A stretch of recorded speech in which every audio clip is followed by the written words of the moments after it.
Բարև բարեկամներ, Երկիր մեդիա հեռուստաընկերության եթերում Սփյուռքն այսօր հաղորդաշարի հերթական թողարկումն է։ Այս օրերին Մերձավոր Արևելքում ընթացող ռազմական գործողությունները բնականաբար մեզ չէին կարող անտարբեր թողնել, թեկուզ հենց այն պատճառով, որ հակամարտող երկրներում մենք ունենք զգալի թվով հայություն ձևավորված հայկական համայնքներ։ Ուստի որոշեցինք այսօրվա մեր հաղորդումը նվիրել այդ խնդրին, վերնագրելով Մերձավոր Արևելքը անհանգիստ է, ինչպիսին է հայության իրավիճակը։ Մերձավոր Արևելքը պատմականորեն եղել է կայսրությունների խաչմերուկ։ Պատմության տարբեր ժամանակաշրջաններում այն եղել է իրադարձությունների էպիկենտրոն, թատերաբեմ։ Այստեղ ձևավորվել են առաջին քաղաքակրթությունները, վեր են խոյացել հզոր պետություններ, կործանվել, ապա նրանց փլատակների վրա վեր են խոյացել նորերը։ Կրոնական ու մշակութային բազմազանությունը, ազգային քաղաքական տարատեսակ չլուծված թնջուկները, Մերձավոր Արևելքի հարստությունը և տարածաշրջանային դիրքը առիթ են հանդիսացել, որ այն լինի և մնա եռացող կաթսա։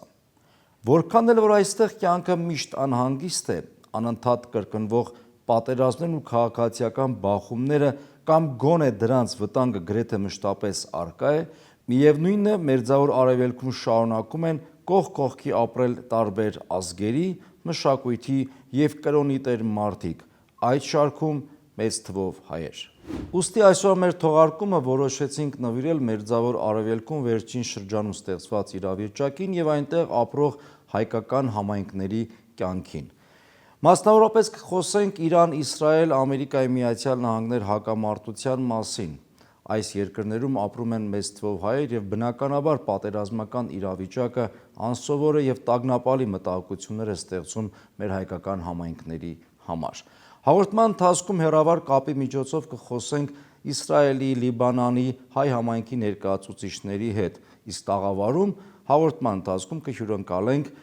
նաև Իրանի ներկայացուցչին, Ալիք օրաթերթի նախկին գլխավոր խմբագիր Արամ Շահնազարյանին։ Իսկ այժմ առաջարկում եմ դիտել մի տեսանյութ, որը հակիրճ պատմում է Մերձավոր Արևելքի կարևոր առանցքային հակամարտությունների մասին։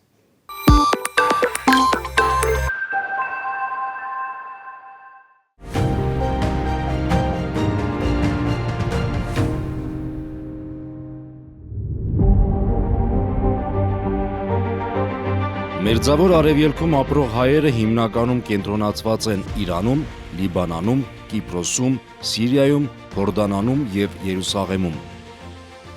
Սակայն կայացած հայկական համայնքներ կան նաև Իրաքում, Եգիպտոսում և Թուրքիայում։ Անհանգիստ Մերձավոր Արևելքում կատարվող բոլոր խոշոր իրադարձությունները բնականաբար միշտ իրենց հորձանուտի մեջ են ներքաշել նաև տարածաշրջանում ապրող հայությանը։ Հայկական Սփյուռքն այս համայնքներում ստվարացել է հատկապես առաջին համաշխարհային պատերազմից և հայոց ցեղասպանությունից հետո։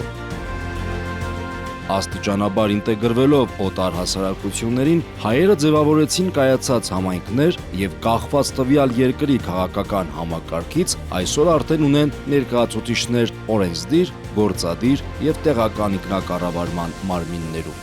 Հայերը տարածաշրջանում ստիպված են եղել մասնակցել բազմաթիվ հակամարտությունների, ինչպիսիք են արաբա-իսրայելական հակամարտությունը, Լիբանանի քաղաքացիական պատերազմը, 1980-ականների Իրանա-իրաքյան պատերազմը, 1990-91 թվականների Պարսից ծոցում տեղի ունեցած առաջին պատերազմը, Սիրիայի մինչ օրս ձգվող և երբեմն ակտիվացող քաղաքացիական կռիվները։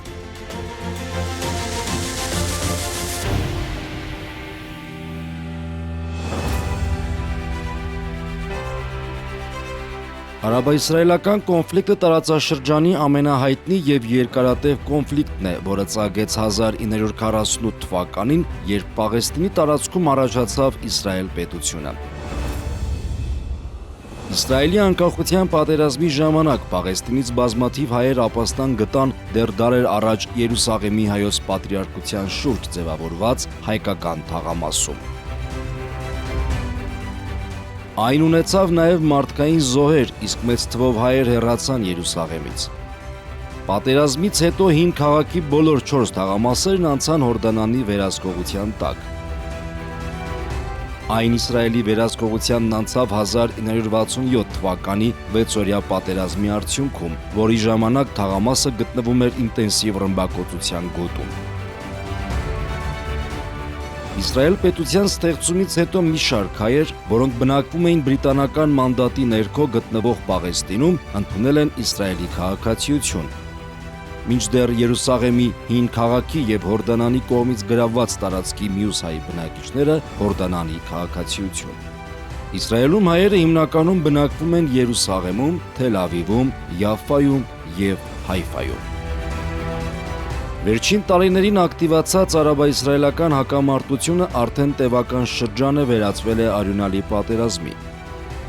Սրան զուգահեռ Իսրայելը պատերազմի մղում Իրանի դեմ, ինչի հետևանքով պարբերաբար ենթարկվում է հրթիռակոծության։ Այս ամենն անշուշտ վտանգում է հայության կյանքը, ինչպես նաև Սուրբ երկրում հայկական հսկայական մշակութային ժառանգության գոյությունը։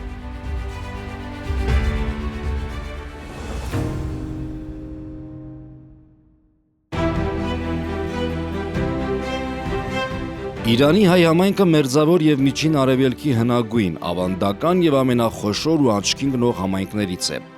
Հայերն հիմնականում ապրում են Թեհրանում եւ Սպահանի շրջանում։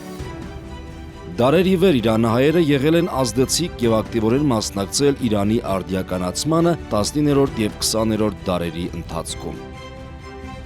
Իրանայությունը իր մասնակցությունն է բերել Իրանի 1905-1911 թվականների սահմանադրական հեղափոխությանը, հատկապես աչքի են ընկել Եփրեմ խան Դավթյանը, Արշակ Գավափյանը, Նիկոլ Դումանը եւ ուրիշներ։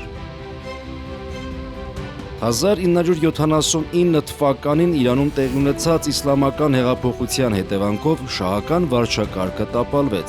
Իրանահայությունը ակտիվ մասնակցություն է ցուցաբերել այդ հեղափոխությանը եւ տվել բազմաթիվ զոհեր։ Մինչև 1979 թվականի իսլամական հեղափոխությունը Իրանի հայության թիվը հասնում էր 200,000-ի։ Իրանական հեղափոխությունից հետո շատ հայեր արտագաղթեցին Հյուսիսային Ամերիկայի եւ Արևմտյան Եվրոպայի հայկական համայնքներ։ Այսօր հայերն Իրանի ամենամեծ քրիստոնեական կրոնական փոքրամասնությունն են։ Որպես Իրանի քաղաքացիներ իրանահայությունը իր եռանդուն մասնակցությունն է բերել նաև 1980-1988 թվականների Իրան-Իրաքյան պատերազմին։ Այդ ծանր եւ երկարատև պատերազմին մասնակցել է 17,000 հայ, որոնցից 260-ը հերոսաբար զոհվել են։ Այս օրերին նույնպես Իրանը ներքաշված է պատերազմի մեջ, ինչպես ցանկացած պատերազմ այն վտանգ է ներկայացնում այնտեղ ապրող հայության համար։ Սակայն մյուս կողմից պետք է փաստել, որ հայությունն համախմբված է իրանական պետության շուրջն ու ինչպես միշտ պատրաստ իր ուժերի ներածին չափով օգտակար լինել Իրանի իսլամական պետությանը։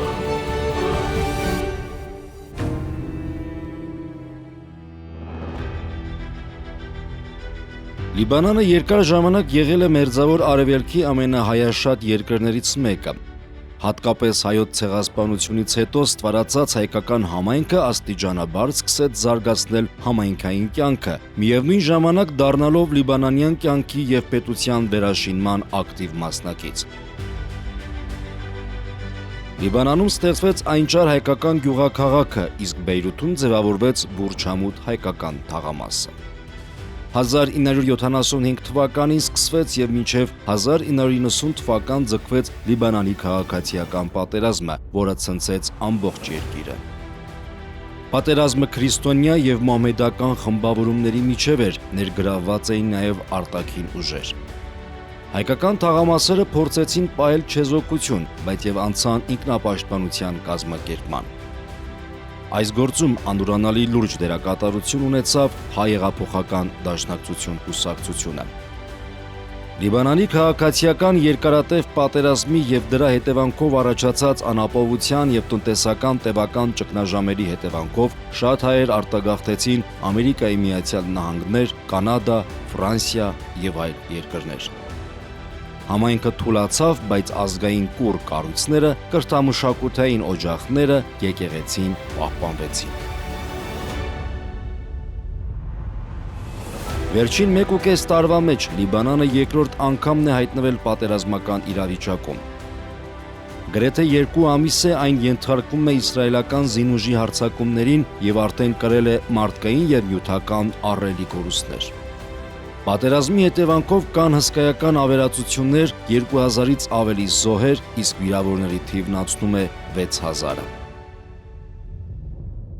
Հատկապես ծանր է իրադրությունը երկրի հարավում եւ Բեյրութի հարավային արվարձաններում։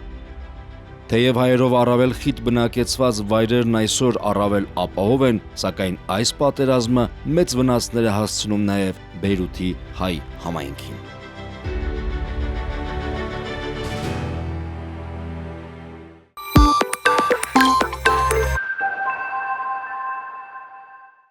Բարեկամներ, Երկիր մեդիա հեռուստաընկերության եթերում Սփյուռքն այսօր հաղորդաշարի հերթական թողարկումն է,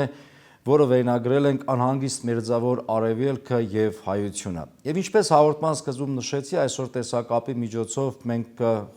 կզրուցենք Երուսաղեմի հայ համայնքի եւ Լիբանանի հայ համայնքի ներկայացուցիչների հետ, իսկ տաղավարում հնարավորություն կունենանք դեմ առ դեմ զրուցել Իրանի Ալիք օրաթերթի Հայկական Ալիք օրաթերթի նախկին գլխավոր խմբագիր Արամ Շահնազարյանի հետ։ Այս պահին մենք հնարավորություն ունենք տեսակապի միջոցով խոսել Երուսաղեմի հետ։ Մեզ հետ կապի է դուրս եկել Երուսաղեմի հայ դատի հանձնախմբի անդամ Սերոբ Սահակյանը։ Ողջույն պարոն Սահակյան, մոտ 1 ամիս առաջ դուք մեր տաղավարում էիք եւ մենք զրուցեցինք առհասարակ Սուրբ Երկրում հայ համայնքի եւ Երուսաղեմի հայ համայնքի մասին, բայց ռազմական գործողություններ դեռ չէին ծավալվում եւ փաստորեն այդ թեման դուրս մնաց մեր օրակարգից։ Խնդրում այսօր առավել մանրամասն հայ հեռուստադիտողին ներկայացնեք, թե ինչպիսի իրավիճակ է տիրում Իսրայելում եւ հատկապես Երուսաղեմի հայ համայնքում։ Շիրելիք, ողջունում եմ ձեզ Երուսաղեմից։ Այս պատերազմը բավականին մեր համակարգության կյանքին կամ ընդհանրապես կյանքին աստածն է, բայց պետք է ասել, որ մասնավոր մանավանդ մարդկային վնասներ չունենք, լարվածություն կա բնականաբար, որոշ անկորություն կա, մեր գաղտնի որ պիտի նշեինք, գիտեք, պատերազմական ջնշումներու կամ սեղմումներու պատճառով արգախվեցան, բայց այս վերջին 1 կամ 2 շաբաթ այդ Իսրայել Բարսկաստան զինաթաթարից հետ պետք է ասել, որ կյանքի իր բնականոն վիճակին է շատ իմաստով։ Իրականության մեջ ես մեծ ակնկալություններ չունիմ, այսինքն խաղաղությունը սված բավականին անիրական երազ է սա մեր երկրի բարակային։ Գիտեք, Սաբահեսին Իսրայել թնջուկը ոչ թե այսօրվան թնջուկն է, կամ Բարսկաստան Իսրայել հակամարտությունը չի վերաբերել միայն այս վերջին 2-3 ամսվան, դարիներու հարց է, եւ ես երբեք չեմ կարծեր, թե Իսրայելը պիտի կարողանա ոյ մեկ երկրի հետ խաղաղություն գնքել։ Իսրայելի բարակային, եթե Իսրայելը հասնի բարձրապես զինաթաթարներու, եթե բարձրապես հաջողի որոշ շրջանի համար ապահովություն թե խաղաղություն հաստատել սահմանների վրա, որոնք բոլորն այսօր, բացի Զովեզերկից, բոլոր սահմաններն ալբնանքված են, այդքանով պիտի բավականանա Իսրայելը եւ առավել 5 տարի հետ գրգին նոր ընթացքի պիտի մտնի պատերազմական։ Այս է Իսրայելի ճակատագիրը, այս է երկրի վիճակը։ Եվ մենք բոլորս այլևս այդ լավատեսությունը եթե ունեինք, այսօր չունենք։ Եվ եթե որպես հայ պիտի խոսենք, ես պիտի նախընտրեի, որ Հայաստանը լանք այլևս եւ սա Իսրայելի կամ Երուսաղեմի բարակային բացի մեր սրբադեղիների պահպանումներեն ուրիշ ոյ մեկ զրակիրներ չունենայինք։ Այս կլամսել։ Շնորհակալություն պարոն Սահակյան, մենք խաղաղորեն ենք մաղթում Երուսաղեմի հայ համայնքին, հուսամ լավ առիթներով դեռ կհանդիպենք եւ կզրուցենք Սփյուռքն այսօր հաղորդաշարի տաղավարում։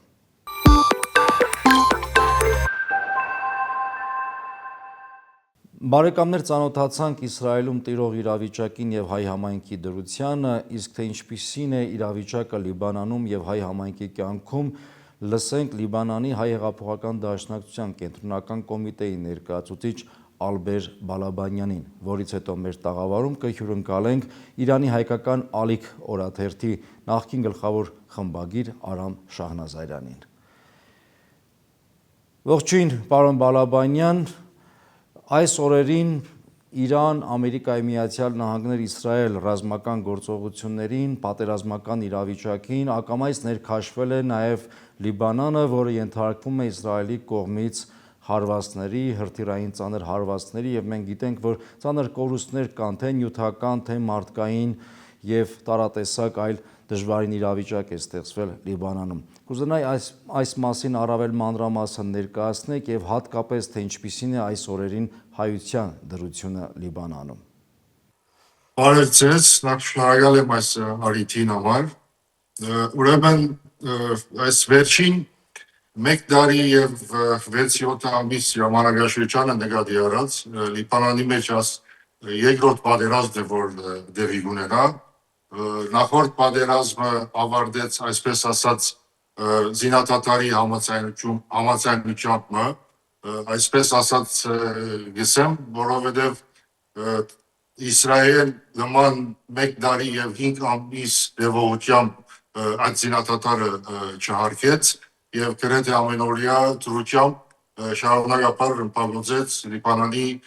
տարբեր շրջաններ։ Հասանք մինչև անցյալ ամսի մարտ ամսվա 2-ին, որ երկրորդ պատերազմը ծավալեցավ, պատերազմի իբրև արդեն ունենք հսկայական ավերներ, հսկայական քանթում եւ ունենք մինչեւ վերջին տվյալներու դրությամբ մոտավորապես 2100 եւ ավելի զոհեր, որոնց մեջ կան երեխաներ, կան նաեւ փրկարար աշխատանք կատարող գաբավորներ, կան նաեւ լրատվու միջոցներու մեջ աշխատող կամ այսպես լրատվու աղբյուրներ զարգացնող աշխատակիցներ։ Կա նաեւ 6000 եւ ավելի վիրավորներ, որոնք արդեն բավականին որոշ շապմկավոր բավականին ծանր վիճակի մեջ են։ Այսօրվա դրությամբ համեմատաբար Լիբանանի հարավի շրջանն է, որ ավելի ծանր գացության մեջ է, հարավ որ գսեմ, Լիբանանի հարավը սահմանն է Իսրայելի հյուսիսին։ Համեմատաբար կամ պետք է ասել, որ երկրորդ ավելի ծանր շրջանը Բեյրութի հարավային արվարձաններ կոչված շրջանն է, որ մեծ մասամբ Հեզբոլլայի հետևորդ շիայի համայնքի բնակչություն է։ Երկրորդ ծանր շրջանը կարելի է նկատել այդ մեկը Բեյրութի հարավային արվարձանները, որոնք համեմատաբար այս վերջին քանի օրերուն համեմատաբար ավելի խաղաղ պայմաններում մեջ է, բայց ռմբակոծությունները ամբողջովին չդադրած դակավին։ Բնականաբար այս զգացությունը ստեղծած է քաղաքականներու հսկա թիվի հոսքը համեմատաբար ավելի խաղաղ շրջաններ, որոնց թիվը 1 միլիոնեն ավելի անցած է եւ բնականաբար հայկական տաղամասեր կամ հայկական հայահոց բնակչություն ունեցող շրջաններ, նույնիսկ այդ շրջանները ներառված են կամ ներկա են քաղաքականներով։ Այս իմաստով բնականաբար կացությունը բավականին ջնշիչ եւ մտահոգիչ է, հայկական առումով, որ ծեր հարցումի մեջ կար, որ համայնքը ինչ կացության մեջ է եւ այլն, պետք է ասեմ, որ որովհետեւ այն շրջանները, որոնք ավելի հայկական խիտ բնակչություն ունին, համեմատաբար ավելի ապահով են, այդտեղ մեր միությունները, մեր գազագերբությունները, տարբեր տեսակի երիտասարդական, պատանեկան, սկաուտական եւ այլն, լավի միջև այսօր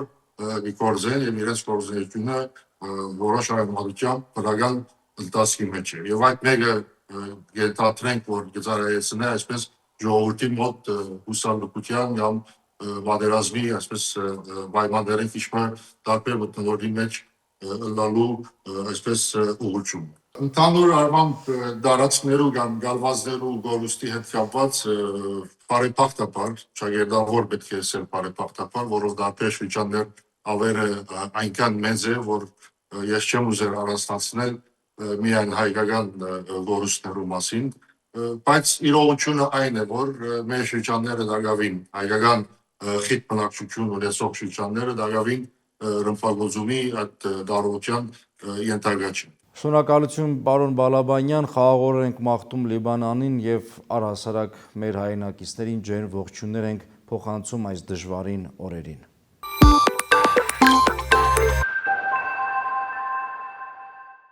Բարեկամներ, ծանոթացանք Իսրայելում եւ Լիբանանում տիրող իրավիճակին, իսկ այժմ մեր տաղավարում կզրուցենք Իրանի հայկական ալիք օրատերտի նախկին գլխավոր խմբագիր Արամ Շահնազարյանի հետ, ով մանրամասնություններ մեզ կներկայացնի այս օրերին Իրանում տիրող իրավիճակի եւ հայկական համայնքի մասին։ Ողջույն, պարոն Շահնազարյան, շնորհակալ եմ մեր հրավերն ընդունելու համար եւ այսպիսով ինչ իրավիճակ է այս օրերին տիրում Իրանում եւ առհասարակ հայկական համայնքում։ Իրանում բնականաբար պատերազմական վիճակ է, չնայած որ հրադադարը հայտարարված, բայց այսպես կոչված լարվածությունը պահպանվում է, օդից կախված է պատերազմը ցանկացած վայրկյանի սկսելու վտանգը։ Բնականաբար սա ազդում է իրանական ողջ հասարակության վրա եւ իրանահայությունն լինելով իրանական հասարակության մասնիկը չի կարող զերծ մնալ այդ ամբողջից պատերազմի առաջին իսկ օրվանից, թե 12-օրյա պատերազմը ամռանը, թե դրանից հետո անկարգությունները, որոնք Իրանում տեղի ունեցան եւ թե այս պատերազմի ընթացքում բոլոր իրադարձությունները անմիջականորեն ազդել են իրանահայ համայնքի վրա։ Մենք ունենք ցավոք սրտի մեկ զոհ Նոր Ջուղայում այս պատերազմի ընթացքում, ավերածություններ Թեհրանում, թե մեր հայրենակիցների բնակարանները, թե նաև Թեհրանում գործող միություններից մեկի կենտրոնատեղին է վնասվել եւ համայնքը, ինչպես նշեցի, ապրում է այդ պատերազմական վիճակին բնորոշ հատուկ բոլոր հոգեբանական, ֆինանսական եւ այլ այսպես կոչված հետևանքներով։ Տեսեք, օրինակ Իսրայելում կա Երուսաղեմում հայկական թաղամաս, որտեղ կենտրոնացված է հայոց պատրիարքությունը եւ հայկական բնակչություն, Լիբանանի հարավում հատկապես լարված է այս օրերին նաև Բեյրութի հարավում, բայց հայկական շրջանները Բեյրութի այս պահին ապով են։ Իրանի պարագայում ինչպես է, հայերը կենտրոնացվածություն ինչպիսին է եւ արդյոք այդ կենտրոնացված շրջաններին այսօր առավել մեծ վտանգ է սպառնում։ Իրանահայությունը բաժանված է 3 թեմերի, այսինքն հաշվի առնելով Իրանի տարածքը, հաշվի առնելով այն հանգամանքը, որ իրանահայ համայնքը իրականում առաջին սփյուռքյան համայնքն է, որը գոյություն է ունեցել, սկսված դեռ Աքեմենյանների ժամանակվանից եղել են հայկական այսպես կոլոնիներ Իրանում ձևավորված, հետո դրանք զարգացել են եւ 1604 թվականի Շահ Աբբասի այսպես կազմակերպված գաղթից հետո ձևավորվել է իրանահայ համայնքը, միակ արևելահայ համայնքն է եւ միակ համայնքը, որը չի ձևավորվել հայոց ցեղասպանության արդյունքում։ Եվ իրանահայ համայնքը տարածված է Իրանի ողջ տարածքում։ Այդ ձեր հարցին պատասխանելու համար պետք է պատկերացում ունենանք, թե ինչպիսին է կառույցը։ Կա Թեհրանը, կենտրոնացած հիմնական իրանահայության մեծամասնությունը Թեհրանում է կենտրոնացած, կարող եմ ասել 80%-ը, մի քիչ գուցե ավելին, կենտրոնացած է Թեհրանում, երկրորդը Նոր Ջուղան է Սպահանում, մոտավորապես 5-ից 6000 հայություն Սպահանում կենտրոնացած եւ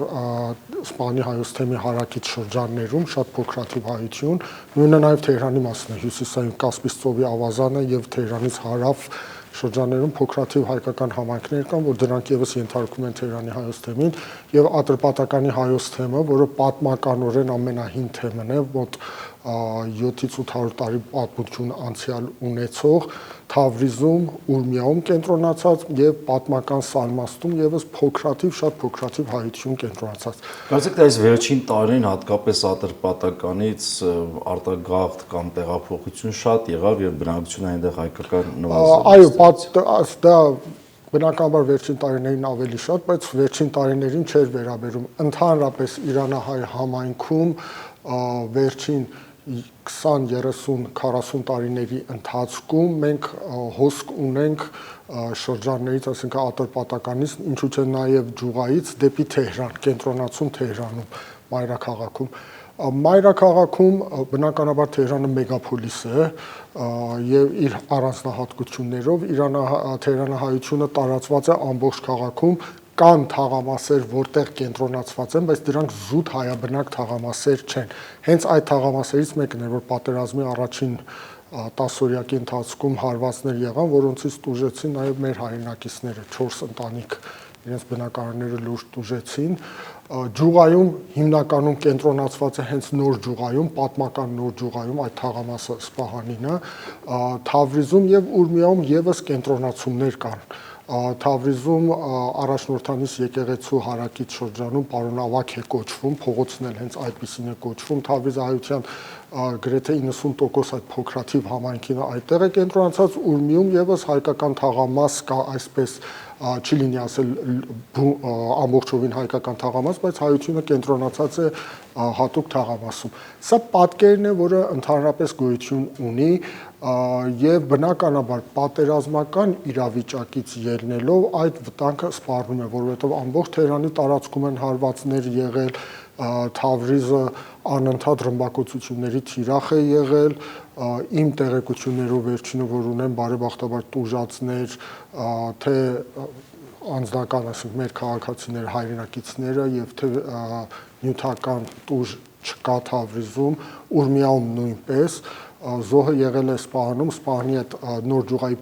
պատմական տարածքը զերծ է մնացել, բարեբախտաբար մեր պատմամշակութային կենտրոնները Այո, սա նաև պիտի անդրադառնանք շատ կարևոր խնդիր է, որովհետև մենք նաև դարեր շարունակ Իրանի տարածքում ստեղծել ենք լուրջ պատմամշակութային ժառանգություն եւ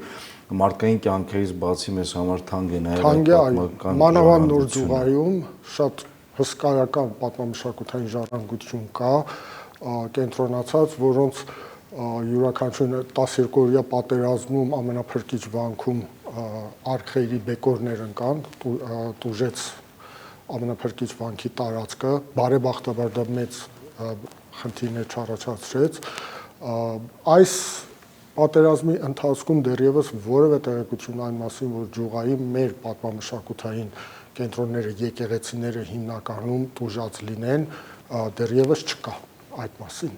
Նույնը Թավրիզի մասին կասեմ, Թավրիզի հայկական եկեղեցիները եւ հայկական, այսպես կոչված, այն փողոցը, որտեղ կենտրոնացած է հայությունը։ Շատ լավ։ Միշտ նման իրավիճակներում լինում են տագնապային տրամադրություններ, երկիրը, տարածքը լքելու ցանկությունը մեծ է լինում, բնականաբար անվտանգությունից ելնելով։ Ինչ կարող եք ասել այդ մասին։ Օրինակ, պատերազմի սկզբում նաև կային կանխատեսումներ, որ գուցե մեծ արտահոսք լինի դեպի Հայաստան, առաջին հերթին իրանահայերի, ինչու՞ չէ նաև հենց իրանցիների։ Բնական է դա, ինչպես նշեցիք, շատ բնական երևույթ է, այսինքն քաղաքացիները փորձում են գտնել առավել անվտանգ վայր բնակություն հաստատելու համար, որպեսզի այդ հնարավոր հետևանքներից պատերազմինը հեռու մնան։ Դա կար նաև իրանական հասարակության մոտ այս պատերազմի սկզբում, հենց քանի որ ծավալը համեմատելի չէր 12-օրյա պատերազմին, արդեն առաջին օրվանից ակնհայտ էր, թե ինչ ծավալի պատերազմ է տեղի ունենալու եւ ակնհայտ էր, որ Թեհրանը հայտնվելու է հիմնական թիրախն է լինելու, Թեհրանը հայտնվելու է ռմբակոծությունների էպիկենտրոնում, հենց կառավարությունը կոչ արեց Թեհրանի բնակչությանը, որ եթե հնարավորություն ունեն տեղափոխվելու առավել ապահով վայրեր, ժամանակավորապես լքեն իրենց բնակարանները,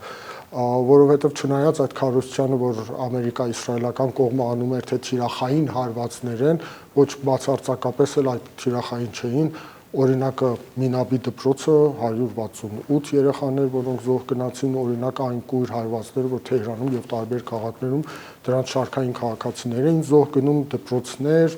մարզադաշտեր, հիվանդանոցներ, որոնք դարձան թիրախ։ Եվ բնականաբար իրանահայությունը եւս թե Թեհրանում, թե Ջուղայում, թե Ատրպատականում մեր Թավրիզում եւ Ուրմիայի հայրենակիցները դրանց մի մասը ցանկություն կունենար, որպեսզի լքեր այդ իր բնակության վայրը ժամանակավորապես, դրանց մի մասը նաև ցանկություն կունենար տեղափոխվելու Հայաստան։ Բայց այն ինչ որ ես նկատեցի այս պատերազմի ընթացքում, այդ հոսքը, սա իմ սուբյեկտիվ կարծիքն է, չեմ կարող հստակ թվային պատկեր տամ, այդ հոսքը համեմատելի չէր 12-օրյա պատերազմի հետ։ Այն ժամանակ ավելի կարծիքը, որ 12-օրյա պատերազմին ավելի շատ եղան, երևի թե տագնապն ավելի մեծ էր նորեր, հիմա արդեն փորձր ինչ կարծես, այո, այդ շոկը հաղթահարվել է եւ առավել քիչ մարդիկ եկան։ Սա պատկերն էր ընդհանուր, կային տեղափոխված թե մեր իրանահայ հայրենակիցներից, թե Իրանի Իսլամական Հանրապետության քաղաքացիներից, որոնք տեղափոխվել էին ժամանակավորապես Հայաստանի Հանրապետություն մինչև այս պատերազմական իրավիճակի ավարտը, որպեսզի հնարավորություն ունենան վերադառնալ իրենց բնակության վայրերը։ Իսկ համայնքային կյանքը բնականաբար այն նույն ընթացքը կարծում եմ չի ունենա իշխող ժամանակ, ինչքանով է ուժել դպրոցներ, չգիտեմ, այսինքն այդ հասարակական կրթամշակութային կյանքը ինչ վիճակում է։ Ինչպես նշեցի, շենք շինություններից միայն մեկ իրանահայ ազգային մշակութային միությունը, որի կենտրոնատեղին ցավոք սրտի գրեթե ամբողջովին ավերվել է, դա եղել է միակը, շենք շինությունները բարեբախտաբար, այո, Թեհրանում չեն տուժել, բայց ելնելով պատերազմական իրավիճակից, ինչպես որ ամբողջ Իրանում բոլոր մարզամշակութային միջոցառումները, հասարակական միջոցառումները, հասարակական կյանքը ընդհանրապես դադարեցվել էր, նույնը իրանահայության այսպես կոչված հասարակական կյանքին էր վերաբերում, թե մշակութային ձեռնարկները, թե մարզական ձեռնարկները, բոլորը եւ թե կրթական կյանքը մեր ազգային դպրոցներում դադարեցված էր պատերազմական իրավիճակից ելնելով։ Այժմ ինչպես դադարեցված է, թե փոքր-ինչ արդեն զինադատարից ելնելով։ Ես տեղեկություն Թեև այդ զինադատարը լիարժեք չի, ես տեղեկություն հիմա ճիշտ ասած հստակ չունեմ այդ մասին, թե ինչ վիճակում է, բայց ելնելով իմ փորձից կարող եմ ասել, որ դեռևս դադարեցված է դպրոցները հիմնականում աշխատում են Իրանի ողջ տարածքում հեռակա կարգով, մանավանդ Թեհրանում այդպիսին է, հեռակա կարգով on-line են աշխատում, հայկական մեր ազգային դպրոցներն էլ նույն իրավիճակում կլինեն, իսկ խոսել մարզամշակութային կյանքի մասին այս իրավիճակում, այս պայմաններում ավելնորդություն է։ Բայց լավ, իսկ այն ինչ-որ կարևոր միջոցառումներ, որ պլանավորված էին հենց այս տարի իրականացնել։ Կարող էին լինել տարբեր ամյակներ այս տարվա ընթացքում, այս ամիսների ընթացքում, որոնք պետք է տեղի ունենային, բայց դրանք բնականաբար չեղարկվել են եւ դեռևս մնալու են չեղարկված եւ անորոշ վիճակում։ Այդ առումով հարվածը մեր մշակութային ազգային կյանքին ծանր է եղել, բնականաբար ծանր հետևանքներ է ունեցել եւ ասեմ ձեզ սփյուռքյան պայմաններում ընդհանրապես նման հարվածներից հետո վերականգնելը շատ ավելի բարդ է լինում, շատ ավելի դժվար է լինում, ժամանակատար է լինում, մարդկային, նյութական, ինչպես նաև բարոյական, քարոզչական մեծ ջանքեր պիտի գործադրվի, որպեսզի մենք կարողանանք վերադառնալ նորից այդ բնականon կյանքին, այն ընթացքին, որ նախքան պատերազմը գոյություն է ունեցել։ Այո, մի քանի կարևոր միջոցառումների հետաձգումը շատ բացասական մեծ հետևանքներ կարող ունենալ եւ ազդել կազմակերպությունների ներհամայնքային կյանքի ակտիվության վրա։ Ապրիլի 24-ը այն բացառիկ հայոց ցեղասպանության տարելիցը այն բացառիկ միջոցառումն էր, որտեղ եթե կային հայրենիներ, որոնք ընդհանրապես տարվա ընթացքում հանգամանքներից ելնելով որևէ կապ չունեին ազգային հասարակական կյանքի հետ, այդուհանդերձ այդ օրերին 23-ին 24-ին իրենց հոգու պարտքներ ներկա լինելու միջոցառումներին։ Սա այն բացառիկ միջոցառումն էր, որը համախմբում էր բոլորին, ինչպես նշեցի, նաև նրանց, ովքեր շատ հեռու էին կանգնած ազգային հասարակական կյանքից։ Հիմա այդ առիթը եւս կորել է, այդ առիթը եւս այս պատերազմական պայմանների բերումով, եթե չասենք ամբողջովին, բայց 80%-ով, 90%-ով այդ հնարավորությունները չկան այս տարի գոնե, եւ սա շատ վատ ազդեցություն կարող է ունենալ, բացասական ազդեցություն կարող է ունենալ։ Մենք այսօր մի տեսանյութ եթեր հեռարձակեցինք, որտեղ հակիր չամառոտ գծերով անդրադարձանք Մերձավոր Արևելքի հակամարտություններին, այդ թվում նաև Իրաք-Իրանյան պատերազմին, Իրանի իսլամական հեղափոխության ժամանակաշրջանին եւ առհասարակ հայությունը այս հակամարտություններից երբեք զերծ չի եղել եւ գտնվելով տարածաշրջանի, եռացող տարածաշրջանի տարբեր երկրներում միշտ ներգրավվել է եւ կարծեմ թե պատվով է դուրս եկել բոլոր պարագաներում։ Այո, այս տարածաշրջանը, ինչպես նշեցիք, Մերձավոր Արևելքը այն խիստ ակտիվ հրաբուխն է, որը միշտ լավա է այսպես հեռարձակում, այդ լավան լինում է պատերազմի տեսքով կամ երկրների միջև կամ արտատարածաշրջանային ուժեր երկրներ կամ ներքաղաքացիական պատերազմներ, ինչպիսին որ Լիբանանում ցավոք սրտի կամ Սիրիայում վերջին տարիներին ականատեսն էինք։ Սա մշտապես եղել է, այսինքն Մերձավոր Արևելքի հայկական համայնքները, թե Իրանում, թե Սիրիայում, թե Լիբանանում, ինչպես նաև Իրաքում, Եգիպտոսում, ինչու՞ չէ նաև Պարսից ծոցի ավազանի երկրները, որտեղ նոր ձևավորվող համայնքներ կան, Քուվեյթը ավելի հին, Միացյալ Էմիրություններ, Կատար, դրանք ավելի նոր համայնքներ, որոնք ձևավորվում են, դրանք մշտապես այսպես թե այնպես ուղղակի կամ անուղղակի ազդվել են այն քաղաքական իրադարձություններից, որոնք ծավալվել են Մերձավոր Արևելքում, լինի դա հեղաշրջումներ, ներքաղաքական երկրներում քաղաքացիական պատերազմներ կամ ինչպես նշեցիք Իրան-Իրաք պատերազմը եւ հայկական համայնքները ընդհանրապես պատվով են դուրս եկել բոլոր իրավիճակներում առանց բացառության պատվով են դուրս եկել նույնը իրանահայ համայնքի մասին ես կոնկրետ կարող եմ նշել թե իսլամական հեղափոխության օրերին, իսլամական հեղափոխության հաղթանակի օրերին, թե Իրան-Իրաք Նույնիսկ Իրանի սահմանադրության այո, դեռ հնից սկսենք Իրանի սահմանադրական հեղափոխության ժամանակ իրանահայության դերակատարությունը, հայապական դաշնակցության դերակատարությունը այդ ամբողջում, հետո նաև Իրանի այսպես կոչված առաջընթացի մոդեռնիզմի գործընթացում ինչքան դերակատարություն են ունեցել իրանահայերը թե մշակութային, թե գիտական, թե նաև արհեստի ասպարեզում տարբեր ասպարեզներում եւ ի պատիվ մեր իրանցի համակարգացիներին, իրանցի եղբայրներին դրանք միշտ էլ նշում են դա, ոչ ոք չի թաքցնում, իրենք հպարտությամբ են նշում, որ տեսեք իրանահայությունը ինչպես է ապրում մեր երկրում եւ ինչ ներդրում է ունեցել ակտիվ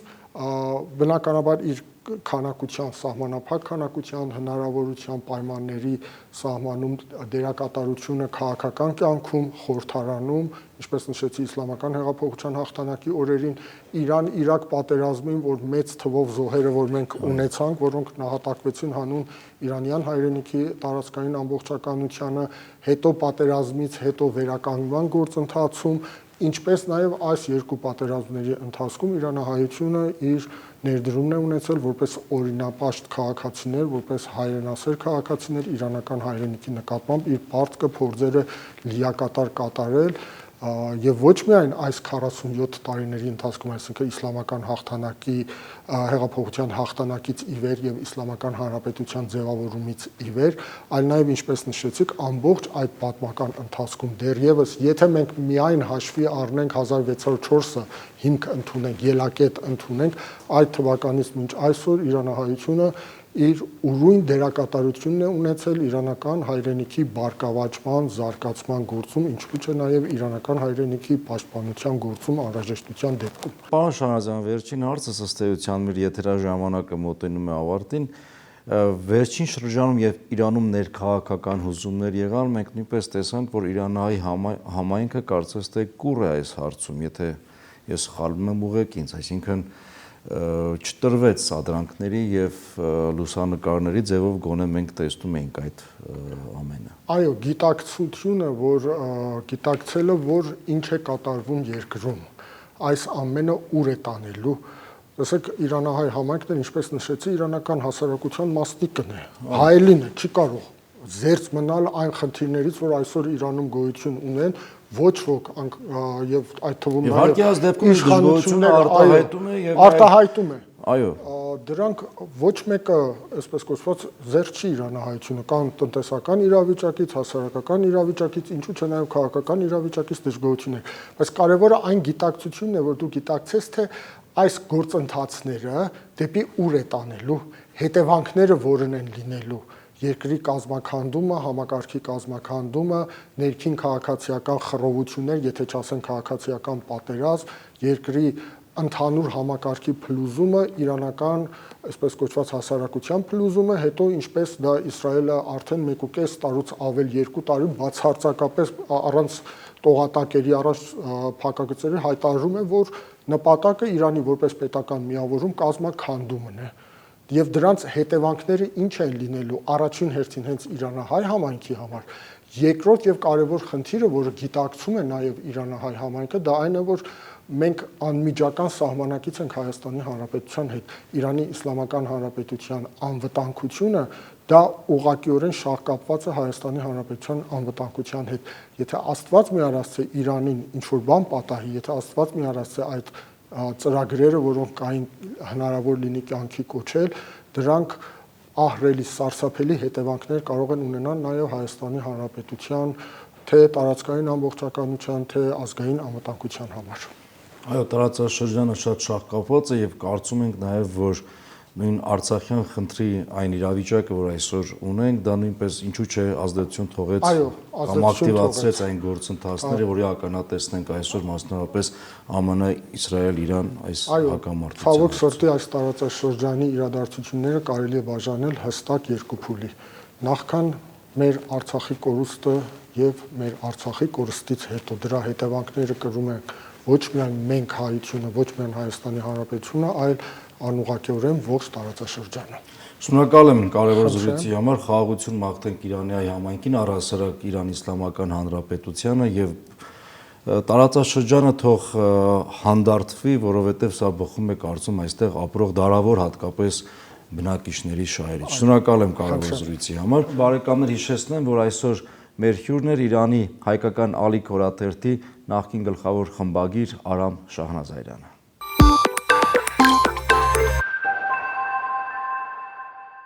Աշխարհն այսօր իր պատմության ամենից բախտավոր ժամանակները չի ապրում։ Ըստ էության երկրորդ համաշխարհային պատերազմից եւ Խորհրդային Միության անկումից հետո ձևավորված աշխարհակարգը փլուզվում է։ Հակամարտությունները ստանում են սուր բնույթ, վերածվում պատերազմների կամ գոնե ուժի սպառնալիքի։ Մենք 21-րդ դարում ականատես ենք լինում էթնիկ զտումների, ինչպես եղավ Արցախում, ցեղասպանական արարքների եւ ՄԱԿ-ի Ժնևի մարտահրավերական կոնվենցիաների համատարած խախտումների։ Եվ այս օրերին որպես աշխարհասփյուր ժողովուրդ, որ հակամարտող տարբեր երկրներում ունենք հայկական համայնքներ,